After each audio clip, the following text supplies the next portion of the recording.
এই যে পাশেই উজানি মাদ্রাসা, বড় মাদ্রাসা, উজানি মাদ্রাসার মধ্যে বয়জাবি শরীফ পড়ানো হয়। বয়জাবি শরীফের মধ্যে আছে বাবা একজন কাজী সাহেব, ওনার বিবির ফেটে বাচ্চা, বাচ্চারা ভূমিষ্ঠ হওয়ার আগে আগে কাজী সাহেব যখন মারা গেছে ওসিয়ত করে গেছে, বিবি আমি তো আমার বাচ্চাটা দেখে যাইতে পারলাম না, আমার মৃত্যুর আগে হোক আর পরে হোক, বাচ্চারা যখন ভূমিষ্ঠ হবে তুমি তাকে হাফেজে কোরআন বানায়, তুমি তাকে ইলমে দ্বীন শিক্ষা দিও। বিবির কাছে আমানত রাইখা স্বামী যখন দুনিয়ার থেকে বিদায় হইয়া যায়, ইমাম রাজি রহমতুল্লাহ আলাইহি লেখেন বাচ্চারা ভূমিষ্ঠ হওয়ার পরে যখন লেখাপড়া করার বয়স হয়েছে উস্তাদের কাছে পাঠাইলেন। উস্তাদে প্রথম দিন সবক দিলেন বিসমিল্লাহির রহমানির রহিম। এই বাচ্চারা মুখস্থ করে কইরা বাড়িতে এসে বলছেন আম্মা আজকে আমারে উস্তাদ বিসমিল্লাহ পড়াইছে। আম্মা বলেন বাবারে তোর বাবার বড় শখ আছিল তোরে দেখা যাবে, তোরে হাফেজ বানাবে, আলেম বানাবে, বাবাই তো তোরে দেখলো না, তোর জন্মের আগেই তো বাবা বিদায় হয়ে গেছে, তোমার কাছে যেহেতু কোনো আলেম কালাম নাই, তোমার কাছে আছে শুধু বিসমিল্লাহ।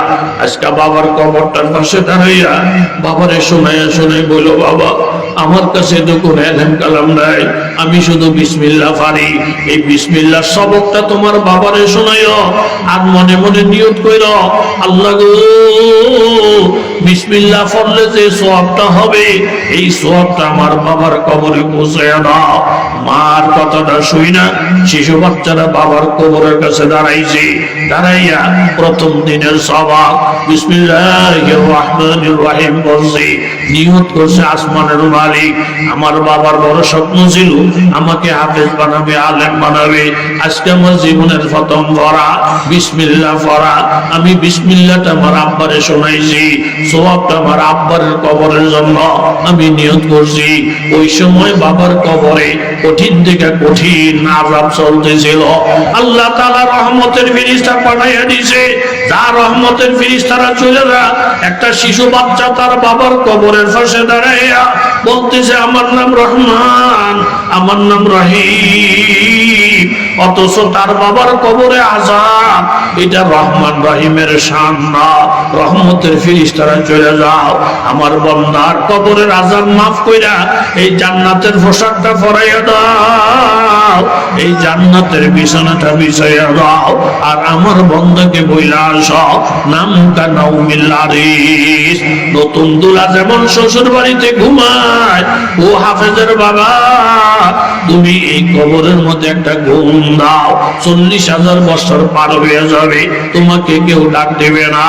আল্লাহওয়ালাদের ঘুমটা যখন ভাঙবে আফসোস করে বলবে আল্লাহ গো মাত্র ঘুমাইলাম কে ডাক দিল, আল্লাহ বলবেন 40,000 বছর পার হয়ে গেছে। বান্দারে জিজ্ঞাসা করবে বান্দা তোমার কাছে কেমন মনে হয়েছে, বলে আল্লাহ আসরের থেকে মাগরিব এই সময়টা কোন দিক দিয়ে চলে যায় মেয়ে লোকে টের পায় না, সময় কম কাজ বেশি। আল্লাহ বলাদের জন্য কবরটা হবে মাগরিব, আসরের থেকে মাগরিব এই অল্প সময়, জোরে বলেন সুবহানাল্লাহ। বাবা অন্তরটাকে একটু নরম করেন, দিলটারে একটু নরম করেন। এমন একটা দেশের মানুষ আপনারা যে দেশে এতগুলো আল্লাহ শুয়ে আছে, এই এলাকার যত মা বোন আছেন আপনারা কোনদিন মাগরিবের পরে সূরা ওয়াকিয়া না পড়ে থাকবেন না গো মা, ফজরের নামাজের পরে সূরা ইয়াসিন না পড়ে থাকবেন না। চাকরি করেন বাকরি করেন কাজ করেন কর্ম করেন আপনারা কোরআনটাকে বেশি করে ধরেন, যুবক বাবা আপনারাও ধরেন, মুরব্বী বাবা আপনারাও ধরেন। এমন একটা দিন যেন চলে না যায়, আজকে পুরো একটা দিন চলে গেছে আমি আমার কোরআনের লগে দেখা করতে পারি নাই, কোরআনের একটা হরফ আমি পড়ি নাই। মা আপনি যদি তেলাওয়াত বাড়াইয়া দেন, আপনাদের আমল তো এমনি ভালো, প্রত্যেকটা বাড়ির মধ্যে পর্দার পরিবেশ আছে। এই এলাকায় একজন মেয়ে লোক যদি নিয়ত করে আমি রাবিয়া বস্তির মতো আল্লাহ হব, আমি উজানির তারিখ ইব্রাহিম সাহেব রহমতুল্লাহ আলাইহি বিবিদের মতো আল্লাহ হব, আপনাদের পরিবেশ আছে গো না, এমন বহু জায়গা আছে। ওয়াজ মাহফিল করার পরে মেয়ে লোকরা কান্দে, কান্দা কান্দা কাগজের মধ্যে লিখিত পাঠায়, হুজুর আপনার বয়ানে কলিজা ছিদ্র হয়ে গেছে, কিন্তু পর্দার মতো কোনো পরিবেশ নাই। একটা ঘরের মধ্যে সব পুরুষেরা থাকে, নদীর পাড়ে গিয়ে গোসল করা লাগে, একটা পুরুষের এবং মেয়ে লোক একই জায়গায় গোসল করে। আমাদের জায়গা জানি আল্লাহ কই রাখছে। এই বইলা বইলে এক এক এলাকার মায়েরা কান্দে।